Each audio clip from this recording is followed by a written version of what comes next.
새벽 4시 택시 안에 앉아 있습니다. 핸들을 잡은 손은 떨리고 무릎은 욱신거립니다. 호출 알림은 계속 울리지만 손가락이 제대로 움직이지 않습니다. 뒷좌석에는 아무도 없고 저는 그저 다음 손님을 기다리며 앉아 있을 뿐입니다. 운전석 발밑에는 빈 커피캔이 구르고 조수석엔 먹다 만 김밥 봉지가 놓여 있습니다. 라디오에서는 경제 뉴스가 흘러나오지만 귀에 들어오지 않습니다. 한때 현장에서 소장님이라 불리던 사람이 이제는 승객의 눈치를 보며 말을 아끼는 기사가 됐습니다. 작업복 대신 와이셔츠를 입고 안전화 대신 운동화를 신습니다. 현장 인부들을 지휘하던 목소리는 이제 내비게이션 안내에 묻혀 사라졌습니다. 경비실 불빛이 보이는 아파트 입구에서 차를 세우고 진통제 한 알을 물없이 삼킵니다. 약통을 흔들어 보니 남은 게 얼마 없습니다. 내일 또 병원에 가야 합니다. 하지만 병원 갈 시간에도 운행을 해야 월세라도 낼 수 있습니다. 백미러에 비친 제 얼굴은 30년 전 현장에 첫 출근하던 그때보다 더 지쳐 보입니다. 이제 어디서부터 잘못됐는지 말해보려 합니다. 저는 31년간 건설 현장에서 일했습니다. 26살에 막노동으로 시작했습니다. 첫 현장은 여의도 아파트 신축 공사였습니다. 그때는 정말 아무것도 몰랐습니다. 삽질하고 자재 나르고 선배들 심부름하는 게 전부였습니다. 한여름 폭염에 쓰러질 것 같았고 한겨울 추위에 손가락 감각이 없었습니다. 하지만 저는 버텼습니다. 돈을 벌어야 했고 가족을 먹여 살려야 했습니다. 35살에 반장이 됐습니다. 그때부터 인부들을 관리하기 시작했습니다.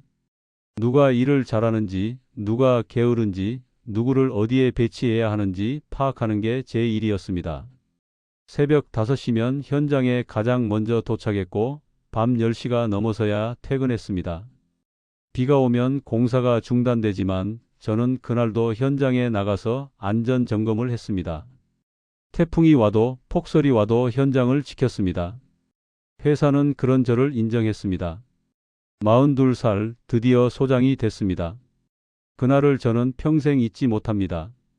회사 이사가 직접 저를 불러서 말했습니다. 박 대리, 아니 이제 박 소장님, 다음 프로젝트는 당신이 맡아주시오. 30명이 넘는 인부들을 제가 지휘하게 됐습니다. 월급도 확 올랐습니다. 한 달에 450만 원. 당시로선 엄청난 돈이었습니다. 보너스까지 합치면 1년에 6천만 원은 벌었습니다. 아내는 기뻐하며 울었고 아들들은 아빠가 대단하다고 했습니다. 하지만 소장이 되고 나니 책임도 무거웠습니다. 어느 날 현장에서 사고가 날 뻔한 적이 있습니다. 2층 높이에서 자재가 떨어졌습니다. 바로 밑에 인부가 있었는데 제가 소리를 질러서 간신히 피했습니다. 그 인부는 저한테 절을 했습니다. 소장님이 살려주셨다고. 그날 밤 저는 잠을 못 잤습니다. 만약 제가 조금만 늦게 봤다면 사람이 죽을 뻔했습니다. 그 뒤로 저는 안전관리에 더 신경 썼습니다. 31년간 제 현장에서 단 한 건의 인명사고도 없었습니다. 그게 제 자랑이었습니다. 소장으로 일하면서 큰 프로젝트들을 맡았습니다. 분당 아파트 단지, 강남 오피스텔, 인천 복합상가까지. 짧으면 1년, 길면 3년씩 걸리는 공사들이었습니다. 저는 새벽에 일어나서 현장에 가장 먼저 도착했고 밤에 가장 늦게 퇴근했습니다. 주말에도 현장이 신경 쓰여서 나가는 날이 많았습니다. 아내는 투덜댔지만 이해해줬습니다. 덕분에 저희는 빚 없이 살았고 저축도 꾸준히 했습니다. 아파트도 샀고 아들 둘도 대학까지 무사히 보냈습니다. 현장에서 저는 소장님이었습니다. 인부들은 저를 존경했고 후배 소장들은 제게 조언을 구하러 왔습니다. 회사 임원들도 저를 믿고 중요한 프로젝트를 맡겼습니다. 어느 날 한 임원이 제게 말했습니다. 박 소장, 당신 같은 사람이 있어서 우리 회사가 여기까지 온 거요. 그 말이 얼마나 자랑스러웠는지 모릅니다. 작업복에 묻은 시멘트 가루, 현장 식당에서 먹던 된장찌개, 안전모를 쓰고 현장을 누비던 그 시간들이 제 인생의 전부였습니다. 저는 생각했습니다. 소장으로 예순까지만 일하면 그 다음은 편하게 살 수 있을 거라고. 퇴직금도 있고 저축도 있으니까 노후는 문제 없을 거라고. 30년 넘게 성실하게 일한 사람이 어떻게 망하겠습니까? 동료들 중에는 술 마시고 도박하는 사람들도 있었지만 저는 그런 쪽엔 손도 대지 않았습니다. 저는 모범적으로 살았습니다. 회사에서도, 가정에서도, 사회에서도 떳떳한 사람이었습니다. 그런데 50대 후반이 되면서 변화가 느껴지기 시작했습니다. 몸이 예전 같지 않았습니다. 아침에 일어나면 허리가 뻐근했고 현장을 오래 돌면 무릎이 아팠습니다. 하지만 참았습니다. 나이 들면 다 그런 거라고 생각했습니다. 더 큰 문제는 회사 분위기였습니다. 젊은 소장들이 점점 많아졌습니다. 30대 후반, 40 초반의 소장들이었습니다. 대학에서 건축을 전공하고 새로운 공법을 배운 사람들이었습니다. 저는 고졸이었고 몸으로 배운 사람이었습니다. 회사는 점점 젊은 사람들을 선호하기 시작했습니다. 60살이 됐을 때 느낌이 왔습니다. 새로운 프로젝트 회의에서 제 이름이 빠지기 시작했습니다. 큰 현장 대신 작은 현장으로 밀려났습니다. 리모델링 공사, 소규모 상가 공사 같은 것들이었습니다. 저는 불안했습니다. 하지만 참았습니다. 조금만 더 버티면 된다고 생각했습니다. 65가지만 일하면 된다고, 그러면 연금도 받을 수 있다고 스스로를 다독였습니다. 61살이 되자마자 현장에서 밀려나기 시작했습니다. 회사는 직접적으로 말하지 않았지만 새로운 프로젝트에서 제 이름이 빠지기 시작했습니다. 젊고 유능한 청년 소장들이 큰 현장을 맡았고 저는 점점 작은 현장으로 밀려났고 마지막 1년은 거의 현장 관리 보조 같은 일을 했습니다. 결국 61살의 인사팀장이 찾아왔습니다. 권고사직이었습니다. 퇴직금으로 7천만 원을 받았고 그동안 모아둔 저축과 합쳐서 2억 1천만 원이 있었습니다. 처음엔 쉬려고 했습니다. 30년 넘게 일했으니 이제 좀 쉬어도 되지 않겠냐고 생각했습니다. 아내도 그러라고 했습니다. 하지만 석 달쯤 지나니 불안해지기 시작했습니다. 국민연금은 65살부터 받을 수 있었고 그것도 한 달에 100만 원 정도였습니다. 아내 파트 수입까지 합쳐도 한 달에 200만 원이 안 됐습니다. 생활비로는 충분했지만 노후 자금이 점점 줄어드는 게 느껴졌습니다. 병원비라도 크게 나가면 금방 바닥날 돈이었습니다. 아들들한테 손 벌리고 싶지 않았습니다. 다시 일을 해야겠다고 생각했습니다. 하지만 60이 넘은 나이에 할 수 있는 일이 많지 않았습니다. 경비, 청소, 배달 정도였는데 월급은 200만 원도 안 됐습니다. 그러던 중 현장 동료였던 김 반장이 연락을 해왔습니다. 자기는 개인 택시 면허를 사서 한 달에 300만 원 넘게 번다고 했습니다. 일만 열심히 하면 400만 원도 가능하다고 했습니다. 저는 귀가 솔깃했습니다. 면허값이 1억 5천만 원이라고 했습니다. 비싸긴 했지만 제 돈으로 살 수 있는 금액이었습니다. 며칠을 고민했습니다. 아내는 반대했습니다. 나이도 있는데 무슨 택시냐고 그냥 경비 일이라도 하면서 조용히 살자고 했습니다. 하지만 저는 결심했습니다. 현장에서 30년을 버텼는데 택시 운전쯤이야 할 수 있다고 생각했습니다. 일만 열심히 하면 되는 거 아니냐고 제 자신에게 되물었습니다. 김 반장 말로는 신차를 사면 손님들 반응이 더 좋다고 했습니다. 결국 저는 1억 5천만 원을 들여 개인 택시 면허를 샀고 4,500만 원을 들여 준중형 세단 신차를 샀습니다. 2억 원 가까운 돈이 한순간에 나갔습니다. 지금 생각해보면 그게 시작이었습니다. 면허를 사고 차를 뽑은 뒤 카카오티 블루에 가입했습니다. 블루는 프리미엄 서비스라 손님 등급이 높고 요금도 더 받을 수 있다고 했습니다. 가입비로 또 200만 원이 나갔습니다. 모두 합쳐 2억 2천만 원 가까이 쓴 셈이었습니다. 하지만 괜찮다고 생각했습니다. 김 반장 말대로 열심히만 하면 1년이면 본전을 뽑을 수 있을 거라고 믿었습니다. 첫 달이 시작됐습니다. 새벽 5시에 나가서 밤 10시까지 운행했습니다. 17시간씩 일했습니다. 현장에서 일할 때와 비슷한 시간이었습니다. 하지만 수입은 예상과 완전히 달랐습니다. 한 달 매출이 500만 원 정도 나왔는데 여기서 기름값 150만 원, 보험료 30만 원, 카카오 수수료 50만 원, 차량 할부금 60만 원이 빠져나갔습니다. 손에 쥐는 돈은 200만 원이 조금 넘었습니다. 김 반장이 말한 300만 원과는 거리가 멀었습니다. 전화를 걸어 따졌더니 첫 달이라 그렇다고 익숙해지면 나아진다고 했습니다. 두 번째 달 더 열심히 했습니다. 새벽 4시에 나가기 시작했고 밤 11시까지 일했습니다. 하루 19시간씩 운행했습니다. 밥은 차 안에서 김밥으로 때웠고 화장실도 참으며 다녔습니다. 하지만 수입은 크게 늘지 않았습니다. 호출이 뜨는 곳은 항상 비슷했고 먼 거리를 가도 손님이 없어서 빈 차로 돌아오는 경우가 많았습니다. 블루 등급이라고 해서 좋은 손님만 오는 것도 아니었습니다. 단거리 호출도 많았고 취소도 잦았습니다. 무릎이 아프기 시작했습니다. 세 번째 달 금요일 밤이었습니다. 강남에서 취객을 태웠습니다. 30대 초반으로 보이는 남자였는데 차에 타자마자 술 냄새가 진동했습니다.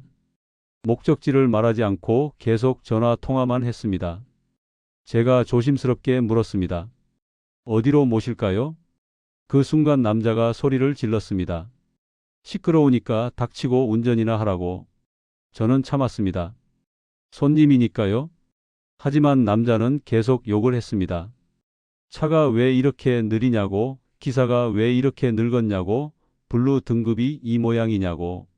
저는 꾹 참으며 운전했습니다. 목적지에 도착했을 때 남자는 뒷좌석에서 구토를 했습니다. 시트 전체에 토사물이 쏟아졌습니다. 저는 차를 세우고 남자를 내렸습니다. 남자는 비틀거리며 내리더니 요금도 내지 않고 사라졌습니다. 저는 그 자리에서 멍하니 앉아 있었습니다. 새 차였습니다. 한 달도 안 된 차였습니다. 세차장에 가서 특수 세차를 받았고 8만 원이 나갔습니다. 집에 돌아와서 아내에게 말했습니다. 아내는 울면서 소리쳤습니다. 당장 그만두라고, 이게 무슨 꼴이냐고. 하지만 저는 그만둘 수 없었습니다. 2억 원이 들어간 일이었습니다. 넉 달째가 됐을 때 무릎 통증이 심해져 병원에 갔습니다. 의사는 퇴행성 관절염이라고 했습니다. 오래 앉아 있으면 안 된다고, 무릎에 무리가 가면 나중엔 걷기도 힘들어진다고 했습니다. 하지만 쉬면 수입이 없었습니다. 의사가 준 진통제를 먹으며 버텼습니다. 아침마다 무릎이 뻣뻣했고 저녁이 되면 쑤시고 아팠습니다. 손목도 저리기 시작했고 허리도 끊어질 것 같았습니다. 그래도 핸들을 놓을 수 없었습니다. 그러던 어느 날 김 반장이 또 전화를 했습니다. 자기 아는 사람이 차량 한 대를 더 사서 기사를 고용하면 돈을 2배로 벌 수 있다고 했습니다. 내가 직접 운전 안 해도 되고 기사한테 월급 주고 나머지는 내가 가져가면 된다고 했습니다. 한 달에 400만 원은 거뜬하다고 했습니다. 저는 솔깃했습니다. 무릎도 아프고 몸도 힘들었으니까요. 차 한 대만 더 사면 제가 덜 일해도 된다고 생각했습니다. 하지만 돈이 없었습니다. 이미 2억 원을 썼고 남은 돈은 1,000만 원 정도였습니다. 김 반장이 말했습니다. 대출받으면 된다고, 자기도 그렇게 했다고. 차량 담보로 대출받으면 금리도 낮다고 했습니다. 저는 고민했습니다. 빚을 지는 건 평생 처음이었습니다. 하지만 무릎은 점점 더 아팠고 이대로는 오래 못 버틸 것 같았습니다. 결국 2천만 원을 대출받았습니다. 그 돈으로 중고 택시를 샀고 김 반장이 소개해준 기사를 고용했습니다. 기사는 40대 중반의 남자였습니다. 경력도 있다고 했고 성실해 보였습니다. 월급은 250만 원을 주기로 했고 나머지 수입은 제가 가져가기로 했습니다. 김 반장 계산으로는 한 달에 150만 원 정도는 남을 거라고 했습니다. 제가 직접 운전해서 버는 돈과 합치면 350만 원은 될 거라고 했습니다. 처음 한 달은 괜찮았습니다. 기사가 성실하게 일했고 매출도 나왔습니다. 하지만 두 번째 달 기사가 사고를 냈습니다. 새벽에 졸음운전을 하다가 앞차를 들이받은 겁니다. 다행히 크게 다친 사람은 없었지만 차 수리비가 800만 원이 나왔습니다. 보험 처리를 하면 보험료가 오른다고 해서 제가 직접 내기로 했습니다. 800만 원. 남은 돈이 거의 바닥났습니다. 더 큰 문제는 그 다음이었습니다. 기사가 연락이 안 됐습니다. 전화를 해도 받지 않고 집에 찾아가도 없었습니다. 도망간 겁니다. 월급도 못 받았다며 잠적해 버렸습니다. 차는 제 앞에 세워져 있었지만 그 차를 몰 사람이 없었습니다. 저는 다시 두 대를 혼자 몰아야 했습니다. 아니, 몰 수도 없었습니다. 무릎은 이미 한 개였으니까요. 결국 중고 택시를 팔았습니다. 급하게 내놓다 보니 1,500만 원밖에 못 받았습니다. 2천만 원 주고 산 차를 500만 원 손해 보고 판 겁니다. 거기다 사고 수리비 800만 원까지 합치면 1,300만 원을 날린 셈이었습니다. 대출 이자도 밀리기 시작했습니다. 한 달에 15만 원씩 나가는 이자였는데 그것조차 버거웠습니다. 제 차 한 대로 다시 운행을 시작했지만 무릎은 말을 듣지 않았습니다. 어느 날 새벽 운행을 하다가 졸았습니다.